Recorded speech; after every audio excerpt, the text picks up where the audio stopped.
Hello everyone and welcome back to another video on the channel. Today we're going to be talking about Bullet Train, which is the brand new David Leitch movie starring just an incredible amount of different actors, including Brad Pitt, Aaron Taylor Johnson, Brian Tyree Henry, Logan German, Zazie, Beets, Joey King, and of course, Hiroyuki Sanada, who's one of my favorite actors. And this movie is just an insane action movie that's based on a manga, and it definitely feels like it is just all over the place, has a convoluted plot and everything, but it is very enjoyable. So we're going to be getting to spoilers for this movie because, like I said, it's convoluted, there's a lot to get into, and I'm going to try to do my best to cover all the crazy stuff that happens in this movie. So first off, I want to talk about these three characters that I really loved in this movie. Definitely my favorite part of the movie was Brad Pitt, Aaron Taylor Johnson, and Brian Tyree Henry, the latter of which those two characters played the twins in this movie, and they were my favorite because their banter and their chemistry in this movie was so entertaining, and their bickering, of course, is also equally entertaining. And when Brad Pitt was interacting with either one of these two characters, when he was paired with either Tangerine or Lemon, he just had so much fun with this role and so much fun bouncing off of these other actors because, of course,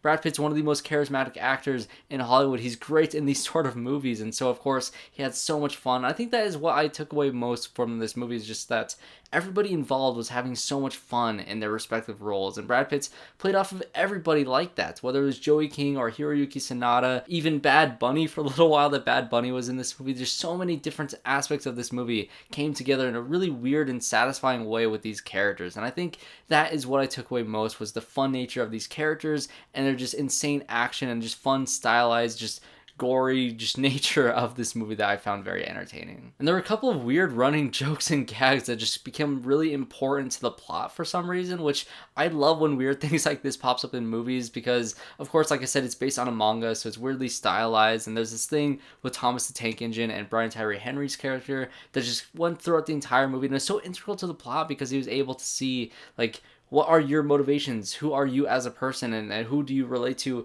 in terms of Thomas the Tank Engine? It was just a running joke that I didn't think was too funny at first, that just became even funnier and funnier as it went on, and just kind of became so important to his character discovering who other people are and whether he can trust somebody or whether he can not trust somebody. It worked really well for me. In terms of the plot, like I said, it is very convoluted, so I'm going to try to cover the bases of the plot in this review because there's so much going on, and quite frankly, I forgot a lot of reasons why people were on this train, but the main thing is Brad Pitt is on this train because, he's kind of a backup, assassin that is, kind of put in this role by his handler, played by Sandra Bullock, which you see at the end of the movie, which is just perfect to see them back together again at the end of this film, because why not put Sandra Bullock and Brad Pitt together when you have the chance to? Of course it's going to work. But he finds himself on this train to do this snatch and grab mission because he's kind of done with killing people. He's trying to become more zen. He's trying to become more like his self that he wants to become from his therapist, and so he's on this train trying to get the suitcase, and he just wants to get out of there, but he's stopped by the twins for various reasons because they also want the suitcase because they're hired to get, the main villain of this movie is called the White Death, and they're trying to get his son and the ransom money for his son in that suitcase, so they're also going after the suitcase. Then you have Zazie, Beets' character, who is the Hornet in this movie, and she's the one kind of poisoning people around the train in various different ways. She has a little fun action sequence with Brad Pitt, but she was just kind of taken out really fast. Same thing with Bad Bunny. They kind of popped into this movie. They had various reasons of why they were on this train, but they didn't really matter too much in the grand scheme of the White Death's plan because he really did plan everybody to come on this train for various different reasons. Joey King was on the train with her own different plan to try to get to the White Death because she was actually the daughter of the White Death, and she never felt like she got the attention that she deserved. She was very smart. She was very, sneaky throughout this movie, of trying to trick other people into doing what she wanted to do. Her plan was actually pretty good. Her plan was, to have somebody go after to try to assassinate the White Death with his gun. She knew that the White Death would actually kill anybody who tried to assassinate him with their own weapon, so she developed this gun that would fire backwards. So if anybody tried to kill him with this gun, he would take that gun and fire back, and actually fire back at him. So it's a pretty good plan, and it came in good play at the end of this movie when the White Death finally does get it. Played by Michael Shannon, by the way, who's another surprise actor in this movie. I didn't know who played him going in. Of course, it's great to see Michael Shannon in general. He didn't have too much to do, but of course, he had a cool little fight scene with Hiroyuki Sanada, who was also kind of underutilized in this movie. I wish he was on the train the entire time, having some awesome action sequences. His samurai fight at the end with Michael Shannon was fun. I just kind of wish it kind of went on a little bit longer, but either way, it was great seeing these two actors in the movie. And the reason why Hiroyuki Sanada's character was tied into all this is because, his son was on the train because his son was pushed off of a roof by Joey King's character to get them all on the train so she can kind of use him to get to the White Death to kill him because, you know, she's the daughter of the, and all that stuff is all part of that. And Hiroyuki Sanada is trying to get revenge because the White Death killed his wife at one point. A lot of different convoluted aspects of this plot that are in this movie that just kind of feel like it muddies the water a little bit when you're just trying to watch this fun action movie. But I will say, as convoluted as the plot is, it is very possible to follow it.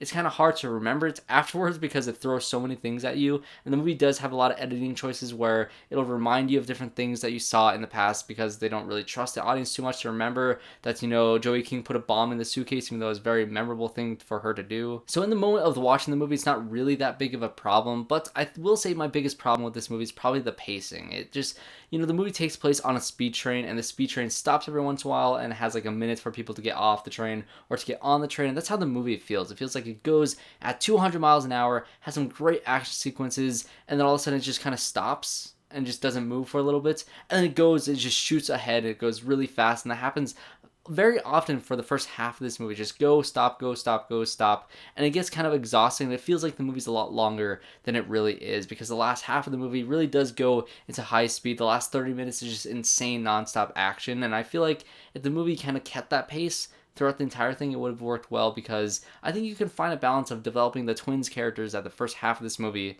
without kind of halting the movie itself. And in terms of characters, you know, a lot of characters play kind of a villain, you think at first. You know, the twins kind of play the antagonist to Brad Pitt's character at the beginning, the first half of this movie before they kind of team up with each other to kind of go after the White Death. And so for a lot of the movie, you kind of have these antagonists that are very likable, that are very charismatic, that are just very entertaining throughout this entire movie. And Joey King kind of struggles with that. You know, she has some good moments. I like her character and her motivations, but at times she just comes off as straight up unlikable and not necessarily like a likable type of villain that you're kind of rooting against the entire time. You just kind of don't like her because, I don't know, she just couldn't find a good balance of having that likable performance while also being a very menacing and annoying villain. And so it's a hard role to play, and I think she plays it as best she can. I think that just more goes on the writing of the character and also the direction of the actress throughout the movie. She does the best she can, but I don't think her character was as interesting as, say, the twins were. And so although this movie wasn't the smoothest ride throughout, I do think it was entertaining enough for me to like the movie, but not necessarily think back at it as like, oh, this is one of the best movies of the year. It was very fun, very entertaining in the moments. I'm glad I watched it. I'm not sure if I would watch it again too many times. It's fun enough, but maybe not the best of the year. It's just a perfectly fine action movie that I think I would recommend to most people who like ridiculously fun and entertaining, charismatic action movies with a lot of fun cameos and movie stars like Sandra Bullock, like Michael Shannon, like Ryan Reynolds, like Channing Tatum, who pops up in this random weird comedic role that he also popped up in Free Guy in a very similar role in that as well. So those were my thoughts on Bullet Train. If you guys have seen the movie, definitely comment down below who your favorite characters were or what your favorite cameos were. I'm very curious to hear all you guys' overall thoughts on this movie. If you enjoyed this review, definitely, like I said, comment down below, leave a like, and subscribe to the channel if you want to see more reviews just like this one. So thanks everybody for watching, and I hope to see you all in my next one.